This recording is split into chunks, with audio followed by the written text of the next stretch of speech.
Okay, so today, to deepen our connection with our food, we're going to take a look at all these shoulds that are out there floating in the world that pertain to food. And I'm sure you're just saturated with them. I'm certainly saturated with them. They're just everywhere. You should eat this particular vitamin, or should eat this food, or this amount of this food, or you shouldn't eat that one, or you should eat it at this time of day. You should eat breakfast. You should fast for certain periods of time. You shouldn't eat after such and such a clock at night. Your meal portion should be this size and no larger than this, no smaller than that. There's just like so many shoulds as it pertains to food. And, with any should be doing, it can be heavy. It can be heavy. It can be something that makes us feel less than, something that feels overwhelming, and just like, how am I possibly going to sort through all of this opinion and should, and like put it as a part of my life? And is it true? Is it true that I should be? And there's just a lot of that. But let's use it differently. Let's use it differently because it can be. And in fact, anytime any should comes up in your life, you can use it just this way. Use it as a method for deepening.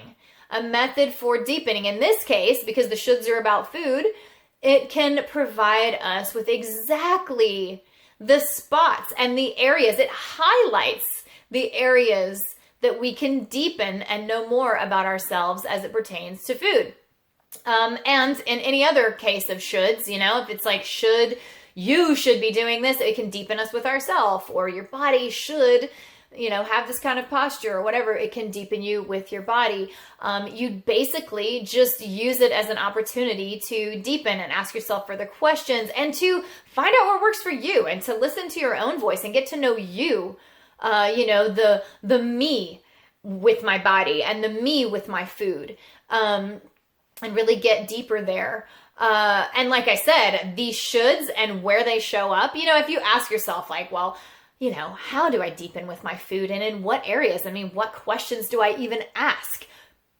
The shoulds highlight them all quite nicely. They always seem to do that. They show up in the areas that, highlight pretty beautifully the questions that we can ask ourselves. Do I like to eat breakfast? Does that work for me?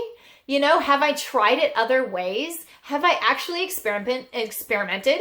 Try different things, or am I stuck in a rut? Like, do I just say, no, I don't like breakfast because I've never eaten breakfast and that's just my thing and it's my pattern and it's what feels comfortable to me, because that's not a good enough reason.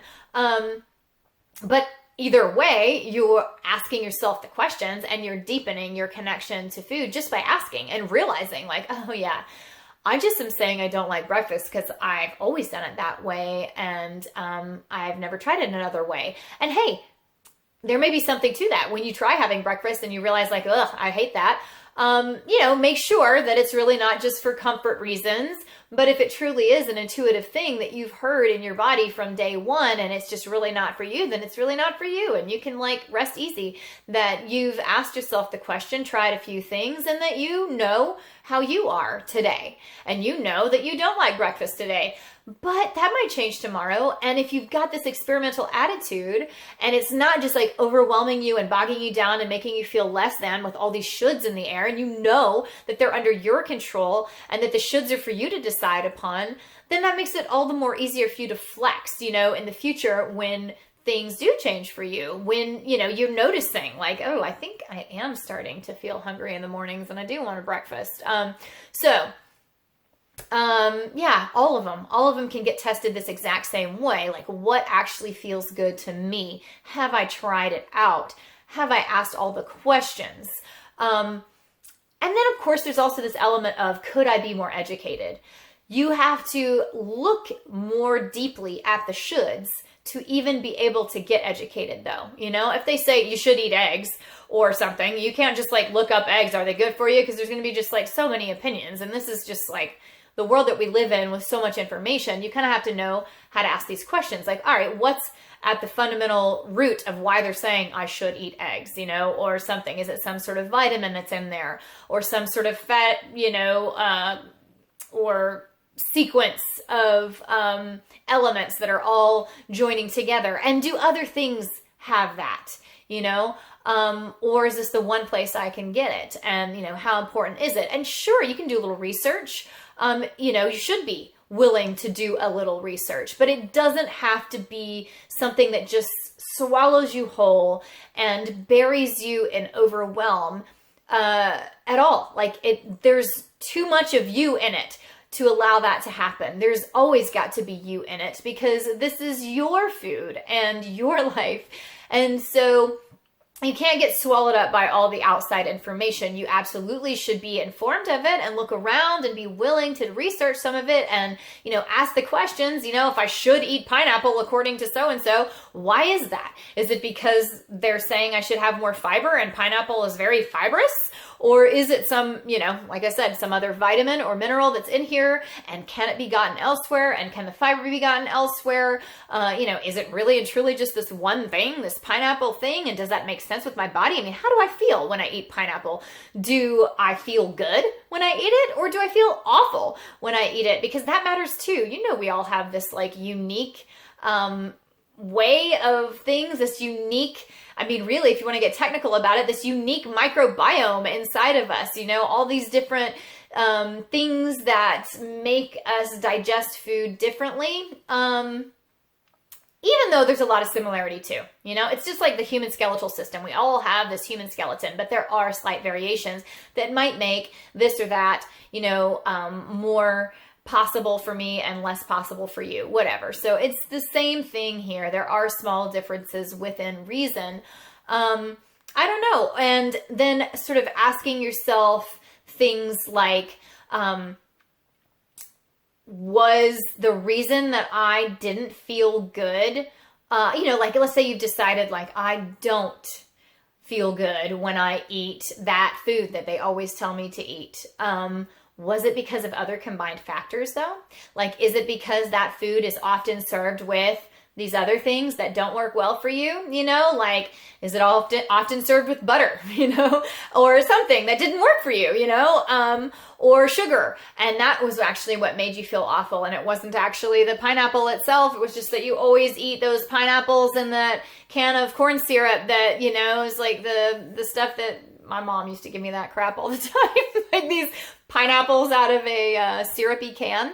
Maybe that's why you felt crappy after you ate them, and maybe it's not the pineapples at all. And, you know, so you're like teasing through the details and asking yourself the questions and, you know, really just kind of taking the shoulds and breaking them apart, you know, breaking them away, letting them be a source of deepening for you so that you can ask yourself what it is that you like. Do you like small meals?